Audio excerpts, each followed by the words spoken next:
Welcome to the Who, What, Why podcast. I'm your host, Jeff Schechtman. When we think of existential threats to American democracy, our minds often turn to dramatic scenarios like military coups, foreign interference, or chaotic insurrections.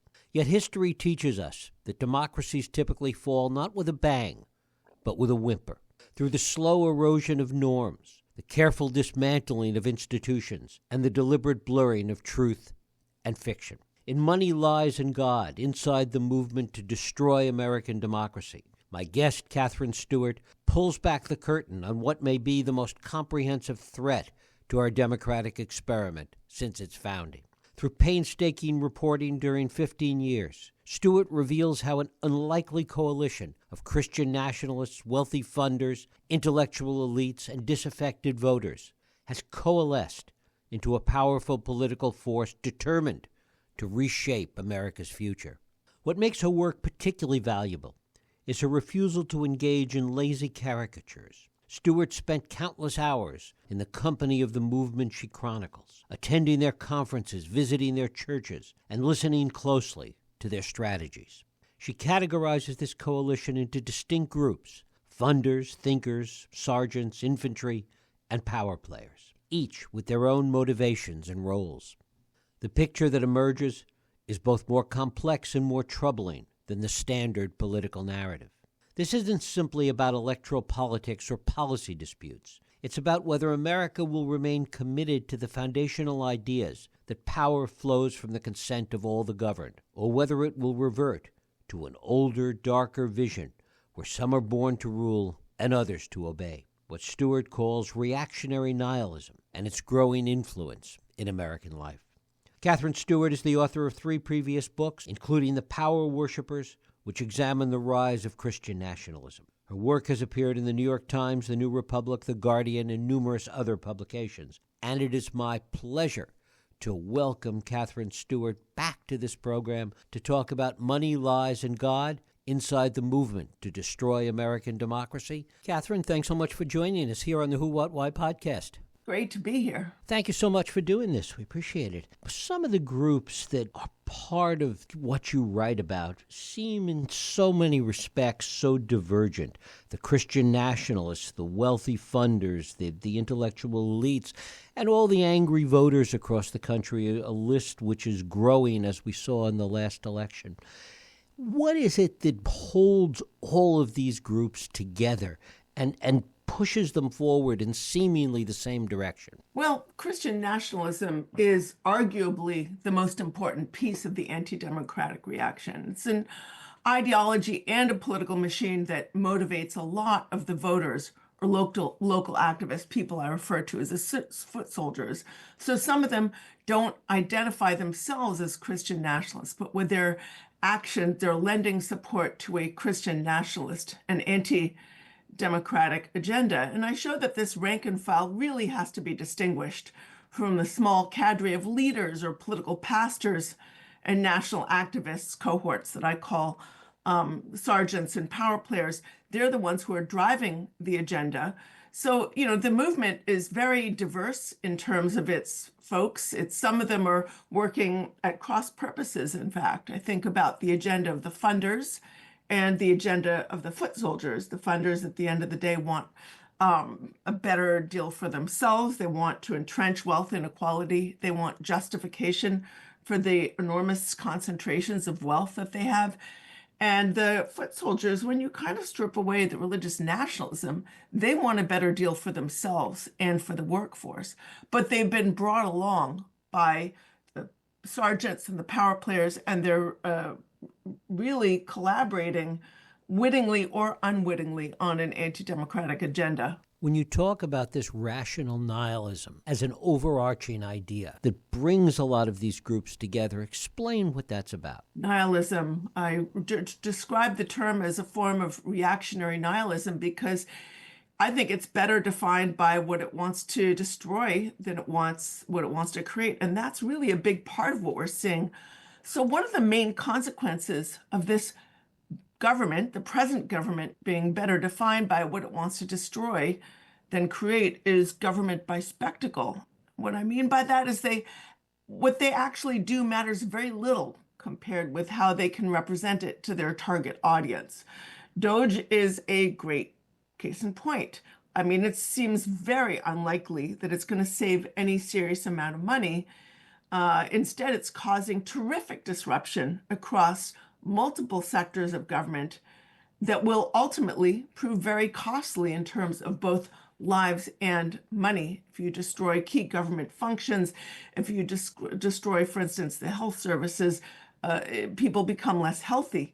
If you destroy the social safety net, there are more homeless people, more people who fall into poverty, and that's going to have social costs. It makes everything less safe, etc. But with the nihilistic movement, none of that matters. And by the way, the folks who are doing the destroying are enriching themselves at government expense. So, but with a nihilistic government, a nihilistic movement, that doesn't matter. All that really matters is that they can render it as a politics of destruction. So they bring out the chainsaw. They make their base think that they're hacking away at the bad people who they say are sucking money out of government. But what they're really doing is enriching themselves at people's expense. And we're seeing this now. We've got this performative government instead of one that's committed to serving the people. And the consequence of that is extreme incompetence, efficiency, and corruption. That's the end state of a nihilistic government. The elevation of incompetent loyalists, which we've seen throughout the Trump administration, inefficiency, which we've also seen, and corruption, which we're seeing to an enormous degree. And I think, it's worth pointing out at this point, the GOP now has to be treated like a dead animal in a way. If people thinks that this group of people are going to put a check on the authoritarian ambitions of this movement, they really need to take a shower, because that's not going to happen. And it's really a tragedy, because that is the one group right now that could stop it. It's ironic because in the 1970s, the GOP is a group that stopped Nixon when he attempted to take just a few inches in this direction. But that was then, and this is now. And how does this line up against, and what is the nexus with what we had come to know as traditional conservatism, which was part of that old Republican Party, which seems to have vanished at this point? Well, for many years, the Republican Party made use of this movement. They thought, where are they going to go? Who else are they going to vote for? They sort of tried to placate the religious right and the leaders of the religious right with nice words, while not really doing exactly everything that they wanted. And what happened over time is they didn't notice that this movement was growing and strengthening as a consequence of deep investment in organizational infrastructure. I remember in 2011, George W. Bush's speechwriter said, this is a movement that could fit into a phone booth. He just was not either paying attention or willfully, blindly looking away.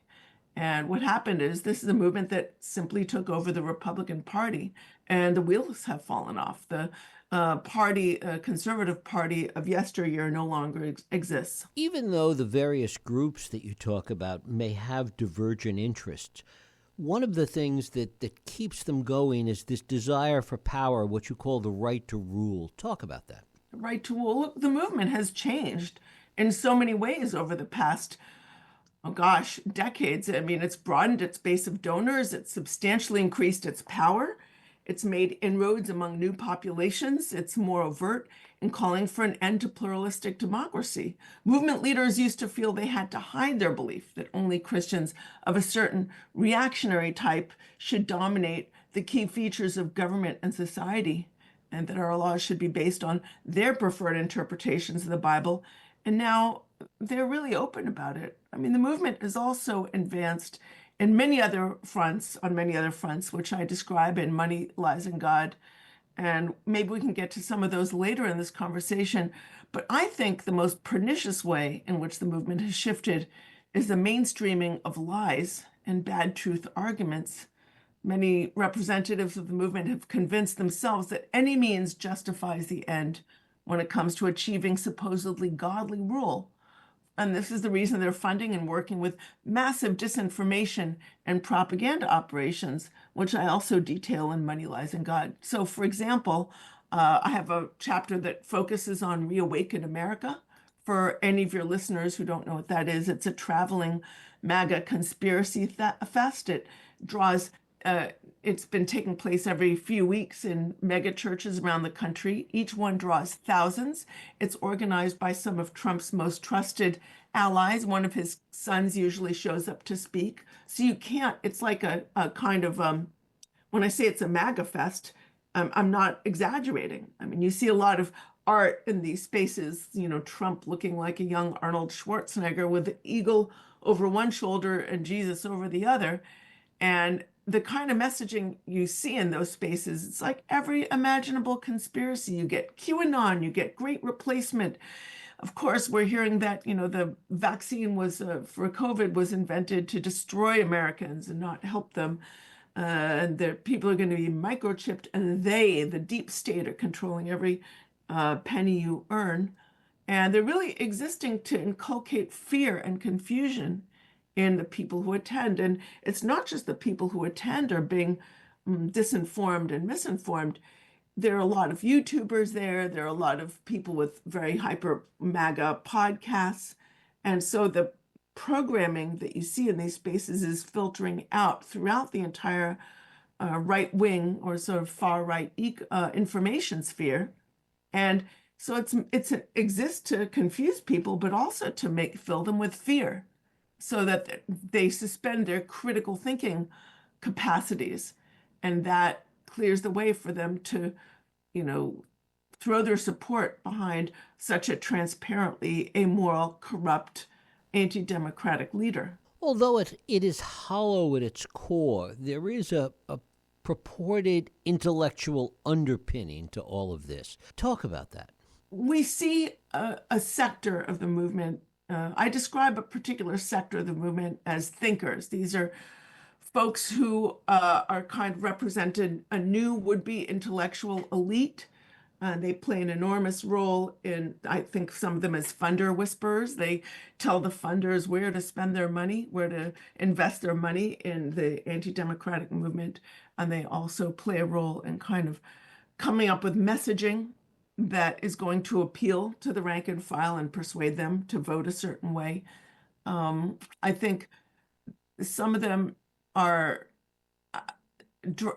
hail from a movement called the New Right, which I would say on balance, it's a bit diverse, but on balance, it's less overtly religious nationalist and more overtly anti-democratic.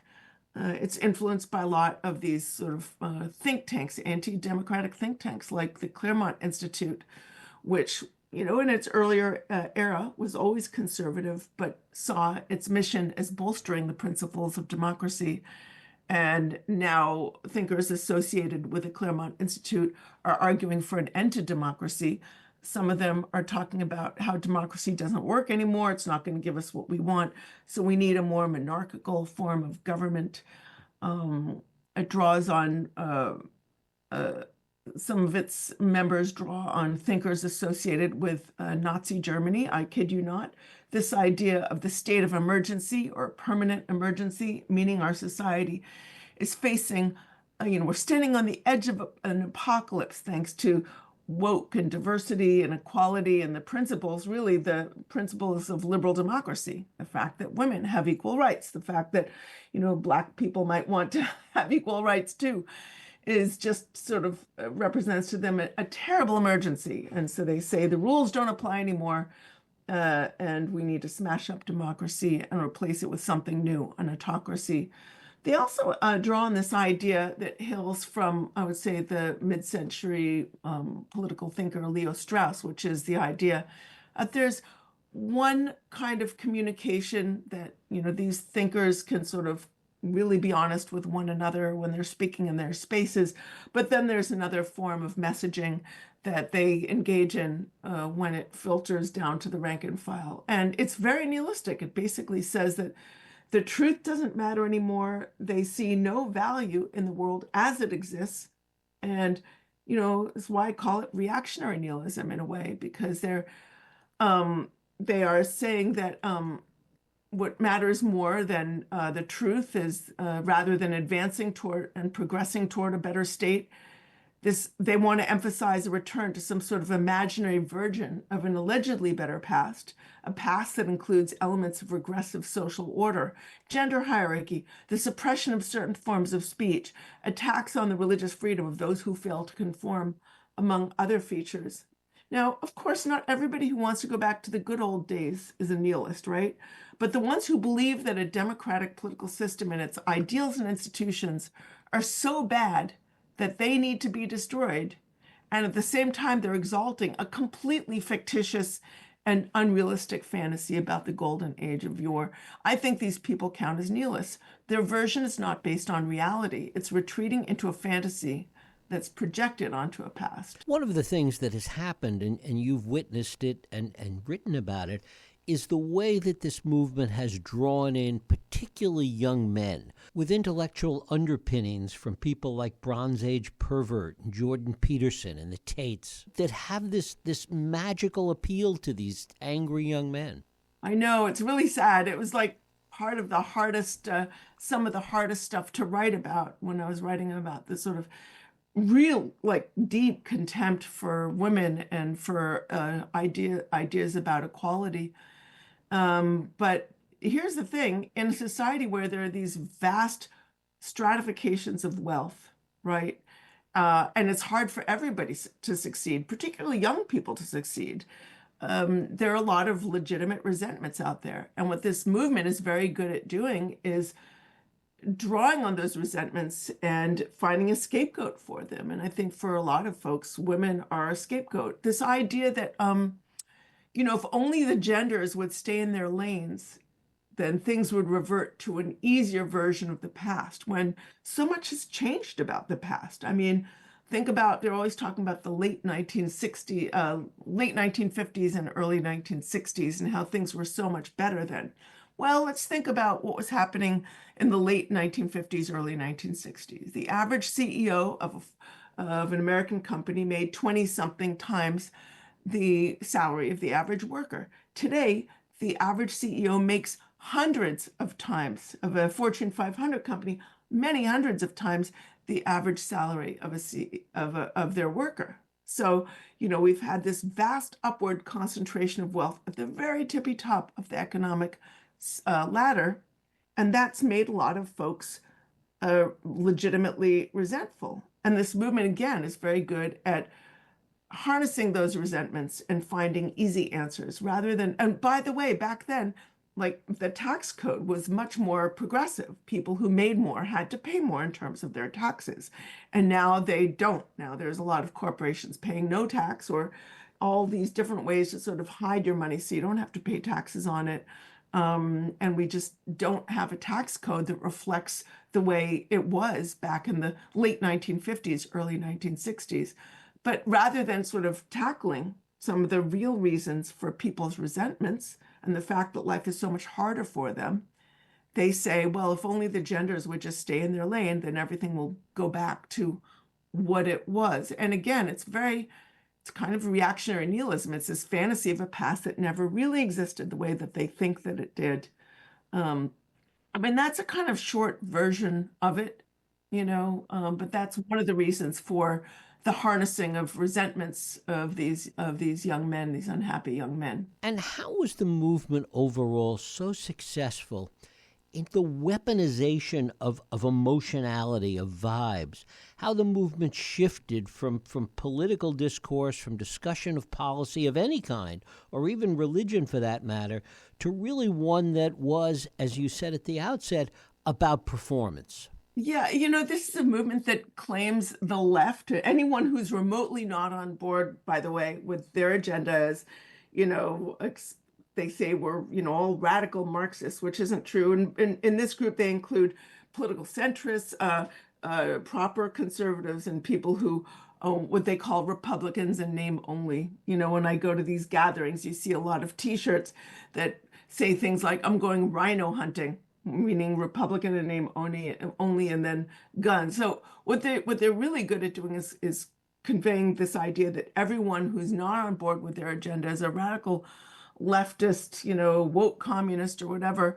But the funny thing is they're always talking about how the left when I say left, I also mean big tent, moderate, liberal, progressive left, plays identity politics, but they play it harder because the short answer to your question is identity politics. And that's what a lot of this sort of harnessing of grievance is doing. It's a form of identity politics. It's you're with us or you're against us. You're one of the pure versus one of the impure. You're an insider versus an outsider.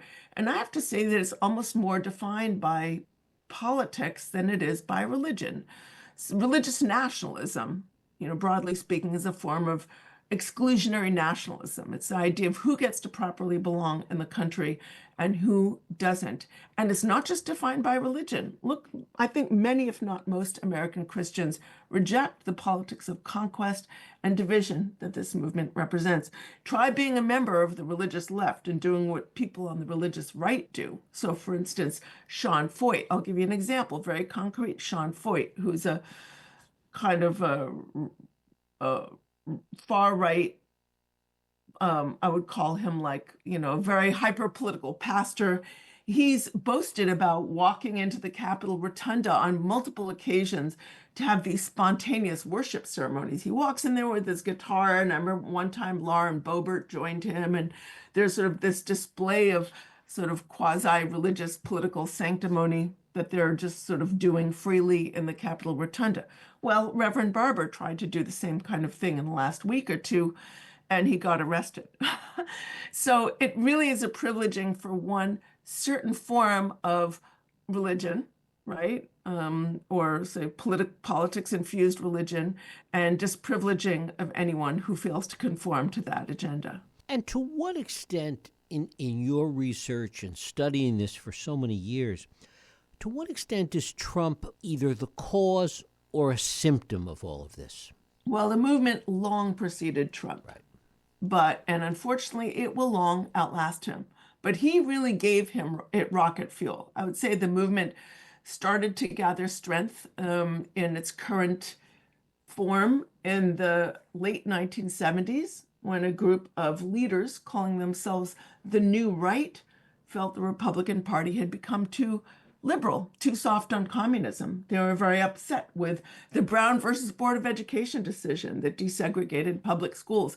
They were very upset about the nascent women's movement, about a nascent gay rights movement.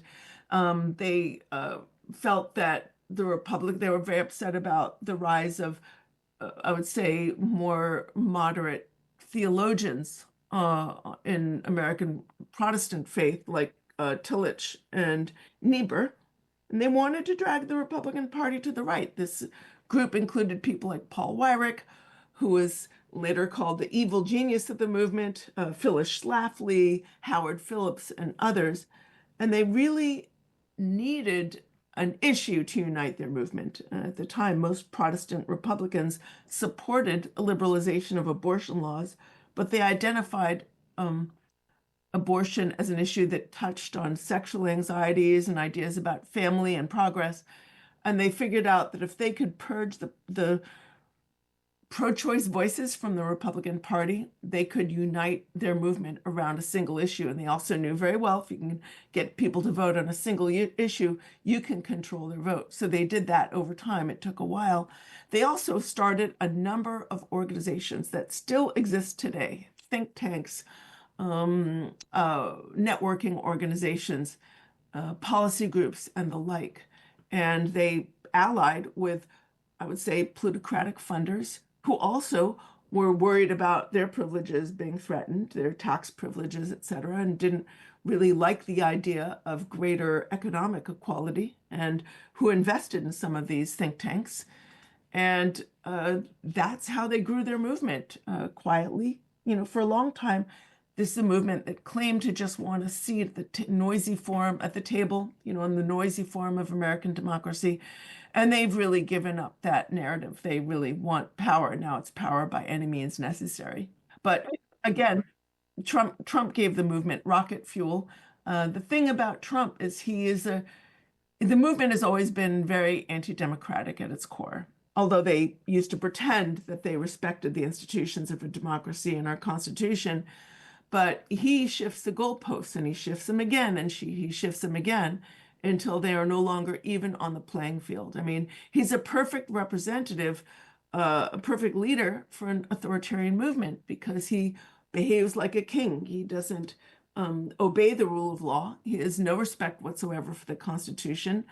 And so he's a perfect representative of a leader that has never really believed in democracy to begin with. You talk about the abortion issue being a defining issue. Talk about race as a defining issue as well. Well, interestingly, that group of new right thinkers, the thing that really upset them, they partnered with people like Bob Jones and Jerry Falwell. Like they partnered with some of the, I would say, hyper political pastors of that time. They called them the electronic ministers, and those folks, a lot of those folks, were really upset that the IRS, the Internal Revenue Service, was starting to look at these, what they're called segregation academies, these religious, racially segregated schools that were run by some of these hyper-political pastors. People like Bob Jones had called segregation, affirmed the idea that segregation was God's established order, that segregation was in fact scriptural. And they published, sermons addressing this issue in particular. But they were this issue that the IRS might take away their tax privileges really got them up in the morning. And but they realized stop the tax on segregation wasn't really going to be an effective rallying cry for their movement. So they needed something else. And that's why they sort of went down a list of issues that might be able to unite their movement. School prayer was one, but that tended to alienate the hyper-conservative Catholic leaders that they were drawing in as allies. The ERA was going down in flames, so that wasn't really going to work. But when they came to abortion, it's like a light bulb went off, and they thought, oh, that could really work. And, the historian Randall Ballmer has written a really wonderful book about this issue. He was in on some of those early conversations. In the contemporary period, I mean, look at this sort of focus on, first it was CRT and now it's DEI. It's the same old Jim Crow mentality, just dressed up in new clothes. Is the movement too diverse or Trump too erratic as a leader for it to sustain over a protracted period of time? Are the seeds of its own destruction built into what they have created? The movement is very divided, and in Money Lies in God, I talk very explicitly about those divisions. They can be exploited, and they should be. And what can the other side learn from the way this movement was built? Well, again, at the end of Money Lies in God, I talk about some of the things that we can learn. One of the key lessons that I'd like people to take away is that organization really matters. I've written over 16 years, 3 books on the anti-democratic movement, and I've written each of them to show people how it was done. It just didn't happen overnight. It's not simply about like some little messaging trick. This is a movement that very carefully and strategically built up the infrastructure of a movement that has legs. They partnered with deep-pocketed funders. There's plenty of money on the, say, moderate liberal left side too, but the left and the right spend their money differently. The right spends their money on organizations and individuals. They find individuals with the right ideological approach, and they sort of cultivate them and let them know that they can secure their economic futures within the movement by working within it. And they invest in organizational infrastructure so that the organizational infrastructure, much of it functions as a giant voter turnout machine. What the left does is that they invest, I'm being a bit broad brush here, but they've tended to invest in things like campaigns, political campaigns. They'll donate money to specific politicians, and technocratic solutions, which often operate, or like groups that often operate in silos, right, rather than collaborating within a larger network. And it's pretty clear at this point what kind of investment is more effective. So on the right, if if you invest in the infrastructure, they can throw their support behind a candidate who actually conforms to what they want. And if that candidate happens to lose their election, well, the investment is still there, the infrastructure is still there. And on the right, on the left, if you like, spending a lot of money on the war chest of a particular politician, well, number one, they might not need that money. Their war chest might be big enough. I also remember that in advance of the 2024 election, I don't remember if it was September or October, the Democratic Party spent, what was it, $2 billion on political ads. If they had taken a small portion of that and invested in infrastructure building, you know, over time, we frankly might be in a different place. Jeff, I travel around the country. I speak to a lot of different groups, and I'm speaking to a lot of these small, genuinely grassroots groups, like that want to offer, their moms typically or moms and dads who see this kind of, stuff happening in their local public school, these Moms for Liberty showing up and, spreading all kinds of lies and basically not trying to improve the schools, which, schools can always be improved, but rather trying to tear them down. And they're, hey, the schools are really important for us, and we're trying to, dispel the lies and mobilize people and help them understand the threat in our midst. And they're working with on nothing but their own steam. And if they were doing what they're doing, the right would have already found them and drawn them into networks, offered them funding, paid for buses so they can go to the state capitol to demonstrate. They would have, there just would be much more support. And instead, you've got these different groups. Now, there's starting to be some collaboration and some, I would say better organization among groups like the School Board Integrity Project, or I think of another one called the Public School Defenders Hub. But, I am starting to see a lot more infrastructure building and cross-organization collaboration on the, pro-democracy side. But it's really taken a bit of time for them to, for this to start happening. And for it to continue happening, does it need more grassroots support or more charismatic leadership? Obviously, it needs money. But in terms of leadership, does it need more top-down or bottom-up? Well, I think that, a lot of it is about, I hate to say it, there's funding that has to happen. I mean, that would be really helpful. A lot of these small groups of moms that I meet, wow, if you gave them like 10 grand, they'd be off to the races. Then they wouldn't have to, scrounge childcare and gas money when they drive by themselves up to the state capitol to, provide some kind of opposition for when, Moms for Liberty has a bus that, is driving, dozens of them up there to sort of spread their lies in state capitals.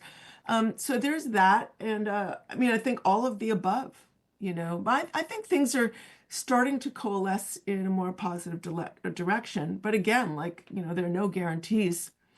We're really facing a time of unprecedented peril, I would have to say. And for these movements on the right, what constitutes, or what do they say constitutes victory for them? What is their measure of success? This movement is defined more by what it wants to destroy rather than what it wants to create. And, we've spoken about that. I do want to say that I think that they want power. They want access to not just private money, sources of private money, but also public money. Look at the war on public education. It's really about, they've got this case right now before the Supreme Court. They did oral arguments already. It's called St. Isidore versus Drummond. It's a fully taxpayer-funded, this idea to start a fully taxpayer-funded religious school. And if they can win on this case, they know the money will flow without end, right? So it's about, public money, private money, a sort of licensing of, frankly, cronyism and corruption at the very top.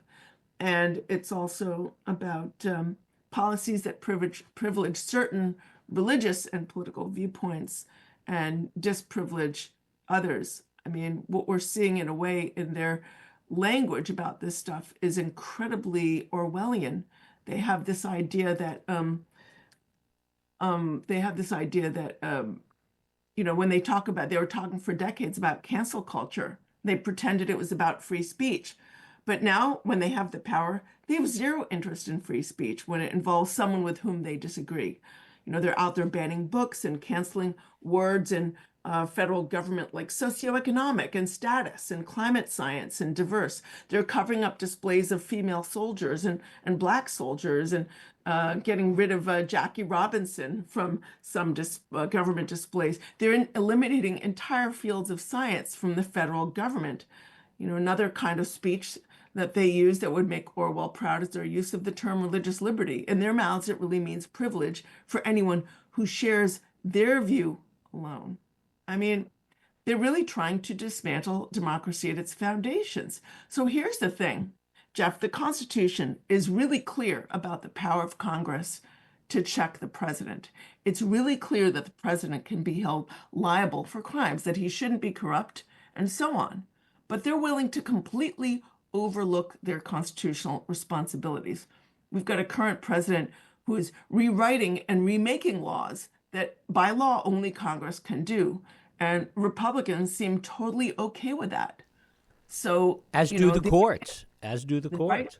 As do the courts. So the idea that they're adhering to any sort of constitutional principle or speaking the language of democracy is really preposterous. Do you get a sense finally, and I don't mean this as a crystal ball question, but really more as a business question, because we see it with companies, we see it with politics, we see it all across the board, that sometimes groups or organizations or businesses can have too much success, and it creates more division, and sometimes organizations, even the most successful corporations, can collapse under the weight of their own success. Is that something that you see it all within the makeup of these people and these organizations? Well, I think I'm going to take from this question the fact that for a long time, this movement sort of cultivated an ethos of grievance.